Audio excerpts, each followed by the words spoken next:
a sudden we start getting all of this information in that all these criminals are these violent criminals, murderous criminals are being let out on the streets of Charlotte, North Carolina. We've been having a real bad problem in North Carolina, something that I did not realize for a really long time, because we've been focused on the Tennessee, right? Tennessee is a lethal state. It's a beautiful state that a lot of crimes happen in that nobody wants to talk about. And part of that reality was going to, talking about how Tennessee locks up their police stations on nights and weekends. We're accustomed to that, where law enforcement doesn't, and we found this out. How we found this out was in Riley Strain. So Riley Strain was a student from Missouri, and he came down with his fraternity for a guys' weekend, a fraternity type of weekend, some type of celebration related to the fraternity. And he had entirely too much to drink, and his friends wanted to stay at the bar, and he was going to walk back to his hotel room. Well, because he was under the influence, and he was twisted and turned around and in an environment that he was not accustomed to, he got turned around and went down a very bad area. And we don't know whether he was robbed or if he truly just fell into the water, but somehow or another he ended up losing his life. He fell into Cumberland River right there in Nashville, Tennessee. And when his fraternity brothers found out he was not in his room the next morning, they go to the law enforcement. And what they said is when they get there, they're having to pound on the door. And they realize nobody is there. So they ended up having to use their phone and calling for help. And a deputy had to meet them, drive to the facility, drive to the police station to meet them to take a report. And I thought, that's dangerous. That is beyond dangerous. Like, I don't know what boneheads, and this comes down to why I'm so livid with people like Bill Lee and Governor or Senator Marsha Blackburn, and why I refuse to vote for them. Well, I can't vote for them, but I refuse to support them, and I'm actually advocating against them currently, even though they're part of my own party. And it's because of this nonsense. Like, this is not a red state where you close down your police stations and your sheriff's office for the nights and the weekends. Like, crime goes 24/7. It should be a safe space. That means if somebody is chasing you down the road with a knife, you should be able to run into any sheriff or police station, open the door and run in and get armed help immediately. And that's the way it is here in Florida. Okay, we have a no BS on crime. Do we have crime? Of course we do. But we know how to lock our criminals up. Okay? Apparently, during this conversation about Tennessee, somebody in my chat pipes up about North Carolina being the same way. The problem is up until this point, we've had no problems with North Carolina. Like, we don't cover a whole lot of cases in North Carolina. The last case that we've covered in North Carolina was Madalena Kojakari. Okay, she's a little girl that we believe her mom that immigrated from here from a different country sold her daughter to somebody. That I still believe that to this day. So Madalena Kojakari, if you're out there, if you get to watch the internet, we're still looking for you, babe. We'd still like you to come home, and we're hoping you're happy and healthy. And we're hoping that, you're surviving whatever your mom put you through. Okay? And we're sorry. Please come forward. But other than that, we were not really a whole lot into North Carolina. Well, then all of a sudden, a Ukrainian gets stabbed in the neck. And it brings the whole world right knocking on North Carolina's front door. And then, boom, we start hearing about this. And then, boom, we start hearing about that. And then, boom, we're like, what the hell is going on here?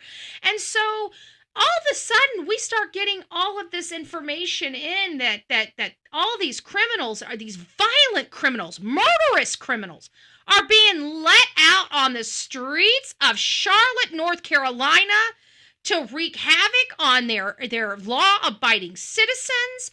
And I'm like, oh my gosh, this cannot be true. This cannot be true. Yet every day we come here, day after day, And we put things like this on my screen almost every day. There's been days that we've had 2 or 3 of these on my screen from North Carolina.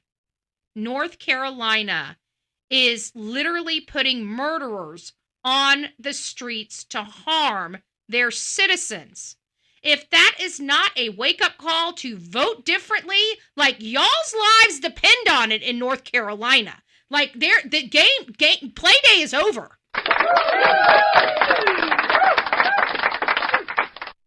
This could be next to your mama, your daddy, your grandchildren, y'all. What? Check this a-hole out. Check this guy out, right? Horrifying story out of North Carolina once again.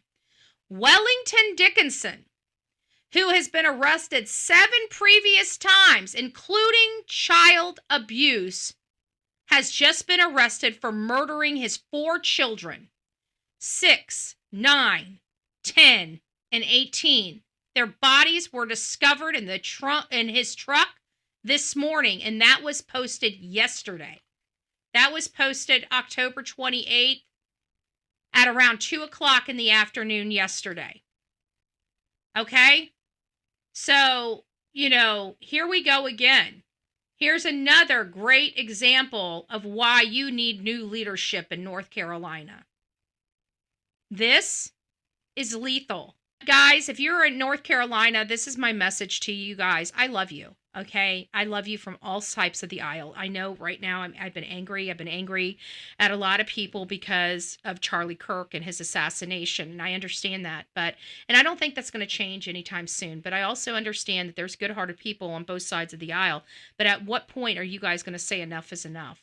Okay, this is going to knock on your door one day. Don't let it be your child or your grandchild before you start standing up and speaking up, okay? Because this is somebody else's children, right? We got 4 deceased children right now because of playing politics in North Carolina. This is not working. You guys got to be stronger. I'm asking you, Democrats, Republicans, all of you guys, independents in North Carolina, get a backbone and grow a pair of balls, okay? We can't have this. Okay? I'm sorry. Let's be honest. We cannot have this going on in North Carolina. Enough's enough. Cut it out. It's starting to affect more than just North Carolina. So we need to figure something out. It's the responsibility of all of you. Votes matter. And you guys are seeing the results of your votes. Everything's kind of coming to a head. They could only keep this stuff under wraps for so long, guys. But now the truth is coming. It's boiling over at the surface. We can't keep going on like this, folks. We just can't. We can't. I don't deal with this stuff here. Okay, I'm in Florida.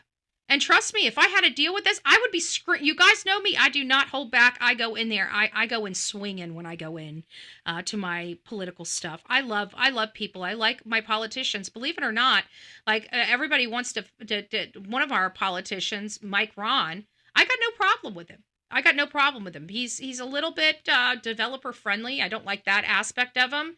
I don't necessarily like the majority of his votes, which is pretty ironic.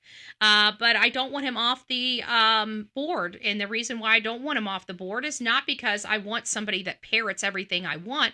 It's because he's never lied to me.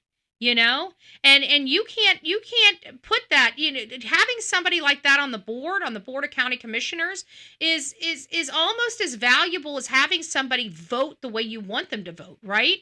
He doesn't vote the way I want him to vote, but when I talk to him, he's real with me, right? And so why in the world would I want somebody like that kicked off the board when I can call them and I know no matter who I speak to, if I call this person will just tell me the truth. This is how it is. Take it or leave it, like it or not like it. And it doesn't matter. Even if I wanted him to vote differently, he's not going to kowtow to me. He's going to vote the way he's going to vote. That's something that's called integrity, okay? And even though, again, not the way I would want, I'd still want him on the board. Why? Because being told the truth is as valuable to me as $1 million, okay? And so you have to be looking at those aspects too. It's not just all about who's going to vote the way you want them to vote. It's about who's going to knock this crap off here And who's going to tell you the truth about what's going on in your community? Those are the people that you guys need to be hiring. Those are the people that you guys need to be hiring.